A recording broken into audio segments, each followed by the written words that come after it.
All right, Mike Nislik, start us off. Hey Jafar, curious with Jaden Pay. Obviously, you guys decided to have him have a second procedure after that first practice.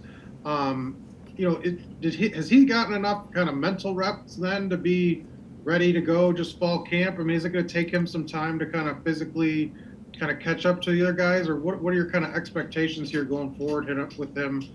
Kind of missing here the last 6 to 7 months. Well, the first thing is obviously he has a great attitude. He's one of the most positive guys you can be around, and his work ethic.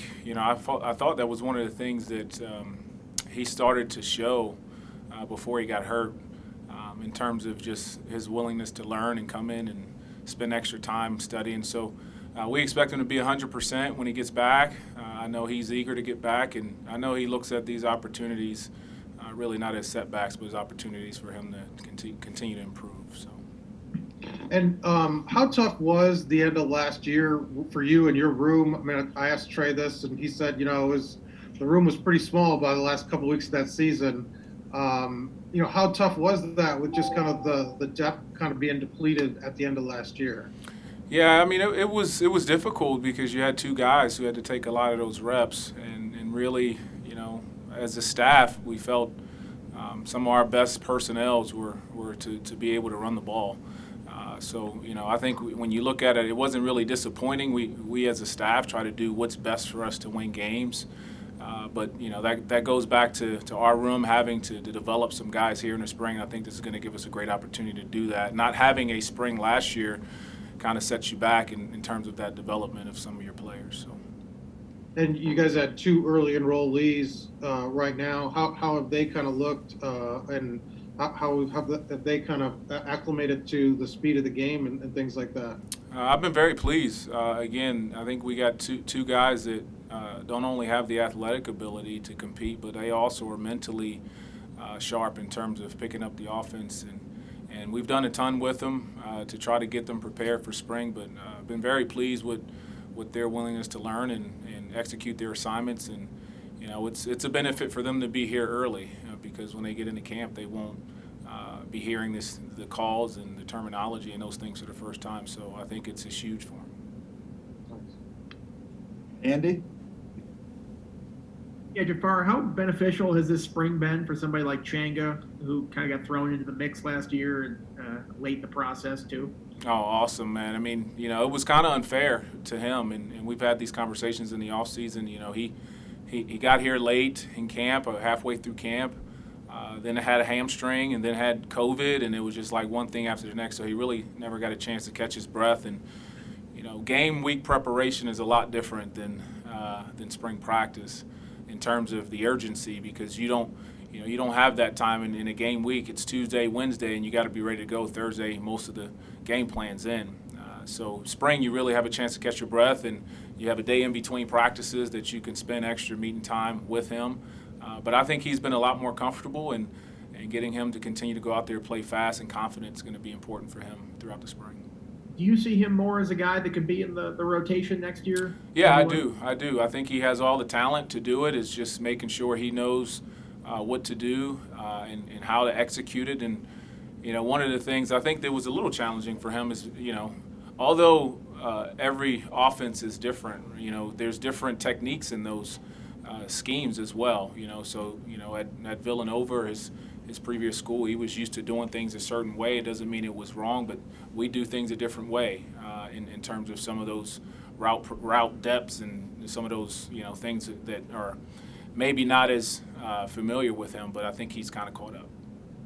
And last week we talked with Trey, and he kind of talked to us about being the old guy in the room. And I guess he was last year, but he wasn't really that old. Yeah. He's entering his fourth year now. Do you see anything different or mature about him and his approach or anything that he goes about his business? Absolutely. I mean, obviously Trey's talented. We do want him to be more vocal, and he's done that, specifically in my room. And also holding himself to that standard is going to be important. And I think he's taken a step in the right direction. But, the biggest thing for Trey is to keep improving every day. Get himself ready to go have a big year, because that's going to help our team. Thank you. David Teal. Jafar, just to piggyback on Andy's questions about Trey, he was also mentioning his desire / need to put on weight. How essential is that for him to get bigger and stronger in terms of his progression? Well, we try not to focus, or at least I do, on the weight part. You know, we have a great strength staff and nutrition staff that are going to do that. But for me, it's really just, you know, having a great off season for Trey, whatever that entails. You know, unfortunately he hasn't had healthy off seasons in the past, and I think that's probably, you know, limited him a little bit. But you know, this is a year where, you know, Trey can really shine and do some things on the field, and just having a strong off season and being healthy and showing up to camp healthy and ready to go, I think is going to benefit him. Does it make it, I don't know if easier is the right word, but just smoother during spring and preseason when you know who the quarterback is going to be? I mean, in a sense, yes, I understand that. But again, one of the things that we have to worry about, and I have to make sure our guys worried about, is not necessarily who's throwing the ball, but making sure we execute our assignments, and that we make plays no matter what or who the quarterback is. I think it's important, and having that mindset, because as you can see, you go through a season and you may think you have one quarterback playing, in the second game of the season you got another starter. So I think everybody has to prepare like they're the starter, and I think we have to prepare with all of the quarterbacks the same, because you never know what's going to happen after the first snap. Do your guys notice a difference in Braxton now that he kind of is acknowledged QB1? I think they feel he has taken on a leadership role and being more vocal and a lot more confident in some of the things that he's being asked to do, and I think that, you know, that helps our offense, and that helps specifically my run. Mike Nislik, did you have a follow-up? Yeah, just a couple. With Tavion, what are your expectations for him now? You know, third year, and obviously been a strong contributor each of his first two seasons. Is there another level he can kind of get to this year, and how can he do that? Absolutely. And to piggyback on what we were talking about with the offseason, you know, Tavion is a guy that, you know, didn't have that offseason going into his sophomore season.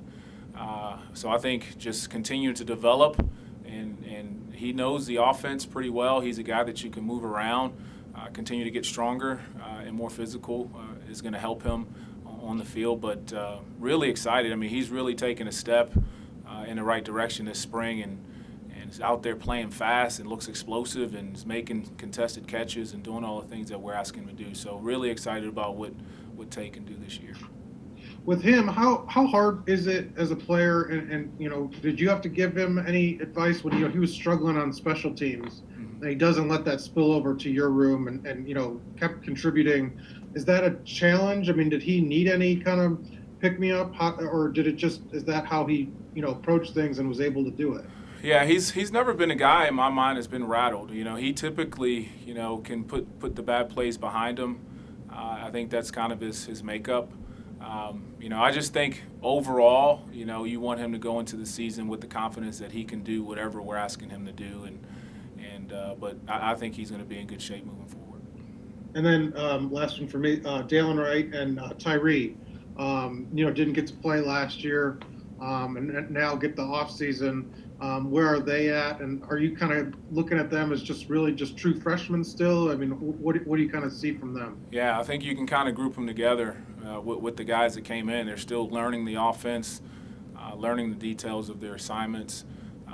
I think both of those guys, you know, have done a good job coming in and getting some extra meeting. But, you know, this is really, you know, the first opportunity they got to compete with maybe the twos, you know, and sometimes with the ones. So kind of seeing where they are at the end of spring, leading into training camp is going to be important. Thanks. David Teal, did you have a follow-up? Just real quickly, Coach, how much time, if at all, does Raheem spend in your room?